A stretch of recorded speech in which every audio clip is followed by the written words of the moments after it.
तो वहीं उत्तराखंड में 18 फरवरी से 24 फरवरी तक वित्तीय वर्ष 2025-26 का बजट सत्र आहूत किया गया है। बता दें आपको, जिसकी तैयारियां जोरों पर की जा रही हैं। वहीं विधानसभा सचिवालय इस बार पेपरलेस सत्र करने जा रहा है।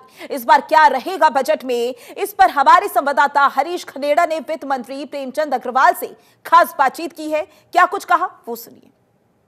उत्तराखंड में विधानसभा का बजट सत्र आहूत किया जा रहा है और 18 फरवरी से 24 फरवरी तक होगा। इस वक्त हमारे साथ बातचीत करने के लिए वित्त मंत्री प्रेमचंद अग्रवाल जी मौजूद हैं। उनसे बात करते हैं कि किस तरह की तैयारियां बजट को लेकर की जा रही है और क्योंकि जनता की बहुत ज़्यादा उम्मीद इस बजट से है। जी सर, स्वागत है।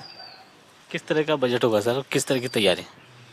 देखिए, आप जानते हैं कि जिस प्रकार से 18 फरवरी से लेकर 24 फरवरी के बीच में जो सत्र आहूत किया गया उसको हम बजट सत्र के रूप में जान रहे हैं और हम लोग बजट की तैयारियों में पहले से ही लगे हैं और अभी भी आप देख सकते हैं मैं बजट की तैयारी के लिए ही यहाँ बैठा हूँ। स्वाभाविक रूप से माननीय धामी जी की सरकार जो काम कर रही है प्रदेश के सर्वांगीण विकास के लिए, प्रदेशवासियों के लिए हम लोग बजट प्रस्तुत करने वाले हैं। और जैसा आपको जानकारी होगी कि 31 दिसंबर को तमाम हितधारक जो प्रदेश के थे उसमें चार्टर्ड अकाउंटेंट होंगे, होटल व्यवसायी होंगे, पर्यटन से संबंधित लोग होंगे या हमारे महिला सशक्तिकरण से संबंधित होंगे, व्यवसाय, कृषि, उद्यान से संबंधित होंगे। ऐसे तमाम 10 बड़े सेक्टर्स के उन विशेषज्ञ या हितधारकों को हमने बुला के उनसे संवाद किया। उनसे जो सुझाव हमारे को बजट से संबंधित मिले, इसके साथ साथ 9 फरवरी तक हमने व्हाट्सएप और ईमेल के माध्यम से भी जनता से सुझाव मांगे थे। तो उसमें भी जो सुझाव बजट से संबंधित होगा उनको अब हम संकलित कर रहे हैं। बजट के तमाम जो हमारे विभाग हैं उनसे उनकी अपेक्षाएं हमने ली हैं और अब बजट को हम अंतिम रूप दे रहे हैं। और स्वाभाविक तौर से जैसे आपने पिछली बार देखा होगा कि माननीय प्रधानमंत्री जी ने कहा था कि हम देश के 4 विशेष स्तंभ हैं जिसको हम ज्ञान के रूप में देखते हैं।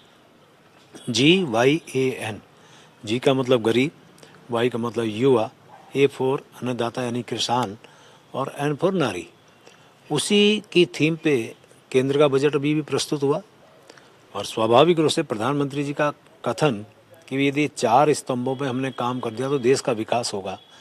लास्ट बजट भी हमारा इसी पे आधारित है, तो ये बजट भी कमोवेश इसी आधार पे हम लोग देने वाले हैं। और जिस प्रकार से हमारा भी मकसद ये है कि सभी को साथ लेके हम चलें, यानी सबका साथ, सबका विकास, सबका विश्वास और सबका प्रयास के आधार पे हम लोग काम करने वाले हैं। तो बहुत जल्द जब ये बजट प्रस्तुत होगा तो आप देखिए कि जनता को भी पसंद आएगा, सभी लोगों के हित का ये बजट होगा। क्योंकि मैंने जैसा कहा कि सभी के सर्वांगीण विकास के लिए, हमारे जनता के हित के लिए ये बजट हम लोग देने वाले हैं। सर, कितने का लगभग बजट होने वाला है? देखिए, ये बताना तो ठीक नहीं है क्योंकि ये हमारा एक गुप्त दस्तावेज हम इसे कह सकते हैं। लेकिन इतना कह सकता हूँ कि पिछली बार हमने 89,000 करोड़ का बजट दिया था, उससे बढ़ के हम लोग इस बार देने वाले हैं। सर, पेपरलेस बजट सत्र होने जा रहा है, इसको लेकर किस तरह की तैयारियां देखी? नहीं, हम विधानसभा पेपरलेस होने जा रही है तो हम लोग बजट के लिए भी कोशिश करते हैं। उनको हम जो है पेन ड्राइव देने वाले हैं, तो ये तो हमने पहले से ही स्टार्ट किया हुआ है। तो कुल मिला के हम जो नवाचार हैं माननीय प्रधानमंत्री जी के मार्गदर्शन में हम इस प्रकार से अनेकों नवाचार कर रहे हैं। और आप देखिए कि अनेकों ऐसे काम हमारी सरकार यानी माननीय धामी जी की सरकार अनेकों ऐसे नवाचार पहले से कर रही है और उसको हम आगे बढ़ा भी रहे हैं। बहुत बहुत धन्यवाद हमसे बातचीत करने के लिए।